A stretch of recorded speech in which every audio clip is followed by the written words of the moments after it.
പടക്ക നിർമ്മാണശാലയിലുണ്ടായ വൻ സ്ഫോടനത്തിൽ 23 പേർക്ക് ദാരുണാന്ത്യം. 30 തൊഴിലാളികളാണ് അപകട സ്ഥലത്തുണ്ടായിരുന്നത്. സ്ഫോടനത്തിൽ 4 മുറികൾ പൂർണ്ണമായും തകർന്നു.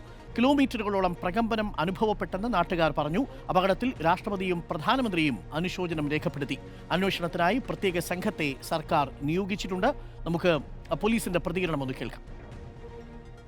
நம்ம நடவடிக்கை எடுத்துகிட்டு இருக்கோம். இப்போ கம்ப்ளைண்ட் வாங்கி எஃப்ஐஆர் ரிஜிஸ்டர் பண்ண ப்ரோசஸ்க்கு போயிட்டுருக்கோம். நமக்கு ஸ்பெஷல் டீம்ஸ் வந்து ரெகுலர் ரைட் பண்ணி நம்ம கேஸ் ரிஜிஸ்டர் பண்ணி அரெஸ்ட் பண்ணிகிட்ருக்கோம். நிறைய நடவடிக்கை போயிட்டுருக்கோம். இருந்தாலும் இந்த ஒரு அன்ஃபார்ச்சுனேட் இன்சிடென்ட் நடந்திருக்கும். இந்த கேஸில் இப்போ நம்ம ஸ்பெஷல் டீம் தேடிட்டுருக்காங்க. இந்த அவங்களோட வீட்டு அந்த அட்ரஸ் இதெல்லாம் இருக்காங்க தெரியும். இப்போது வீட்டில் சர்ச் பண்ணுறது, அக்யூஸ்டு ஓனர் இவங்களெல்லாம் தேடுறது, இந்த மாதிரி பணி போயிட்டுருக்கோம். അതിനിടെ തെരച്ചിൽ നടത്തുന്നതിനിടെ സ്ഥലത്ത് വീണ്ടും സ്ഫോടനമുണ്ടായി. 10 പേർക്ക് പരിക്കേറ്റു എന്നാണ് വിവരങ്ങളുമായി രാഹുൽ സുരേഷ് ഉണ്ട്. രാഹുൽ സുരേഷ്, വലിയൊരു അപകടമാണ്. 23 പേർക്ക് ജീവൻ നഷ്ടപ്പെട്ടു, 30ഓളം പേർക്ക് പരിക്കേറ്റു എന്നുള്ള വിവരമാണ് ഇപ്പോൾ പുറത്തുവരുന്നത്. തെരച്ചിലിനിടയിൽ വീണ്ടും സ്ഫോടനമുണ്ടായി എന്ന് കേൾക്കുന്നു. എന്താണ് കൂടുതൽ വിവരങ്ങൾ രാഹുൽ സുരേഷ്? ഡോക്ടർ അരുൺ, വിരുദനഗർ ജില്ലയിലെ മുത്തുരാമലിംഗപുരത്ത് ഇന്ന് ഉച്ചയ്ക്ക് ശേഷമാണ് നാടിനെ നടുക്കിയ ഈ ദുരന്തമുണ്ടായത്. അതിൽ 23 പേർക്ക് ജീവൻ നഷ്ടപ്പെട്ടു എന്നതാണ് കൃത്യമായിട്ടുള്ള വിവരം. അതുകൂടാതെ 40ഓളം ആളുകൾക്ക് ഗുരുതരമായി തന്നെ പരിക്കേറ്റിട്ടുണ്ട്.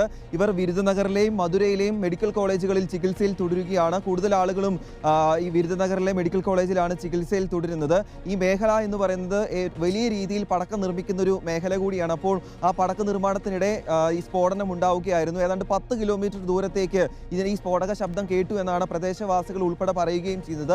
ആദ്യഘട്ടത്തിൽ വലിയ രീതിയിൽ വളരെ വേഗത്തിൽ രക്ഷാപ്രവർത്തനം നടത്തിയിരുന്നു. ആ രക്ഷാപ്രവർത്തനം നടത്തുന്നതിനിടെയാണ് അപ്രതീക്ഷിതമായ മറ്റൊരു സ്ഫോടനം കൂടി ഉണ്ടാകുന്നത്. അങ്ങനെ അതിൽ 10 പേർക്ക് പരിക്കേൽക്കുകയും ചെയ്തു. മുഴുവൻ ആളുകളെയും ഇപ്പോൾ ആശുപത്രിയിലേക്ക് മാറ്റിയിട്ടുണ്ട്.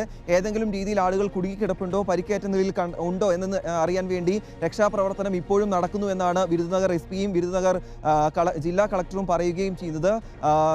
സംസ്ഥാന സർക്കാരിന്റെ ഭാഗമായിട്ടുള്ള മന്ത്രിമാർ അടക്കമുള്ള ആളുകൾ ഈ സംഭവ സ്ഥലത്ത് എത്തിയിട്ടുണ്ട്.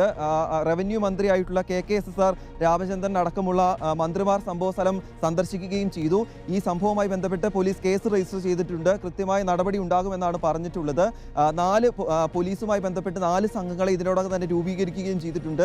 4 സംഘങ്ങളായി തിരിഞ്ഞുകൊണ്ടാണ് അന്വേഷണം നടക്കുന്നത്. FIR രജിസ്റ്റർ ചെയ്ത് കുറ്റക്കാർക്കെതിരെ, ഈ സ്ഫോടനത്തിന് കാരണമായ കുറ്റക്കാർക്കെതിരെ കൃത്യമായ നടപടി സ്വീകരിക്കുമെന്ന് ജില്ലാ ഭരണകൂടവും സംസ്ഥാന സർക്കാരിനെ പ്രതിനിധീകരിച്ച് മന്ത്രിമാരും വ്യക്തമാക്കുന്നുണ്ട്. നമ്മൾ എന്തായാലും ആ സംഭവ സ്ഥലത്തേക്ക് എത്തിക്കൊണ്ടിരിക്കുകയാണ്. ഉടൻ തന്നെ ഈ സ്ഫോടനം നടന്ന സംഭവ സ്ഥലത്തു നിന്നുള്ള തത്സമയ ദൃശ്യങ്ങൾ കൂടി പ്രേക്ഷകരിലേക്ക് എത്തിക്കാൻ സാധിക്കും.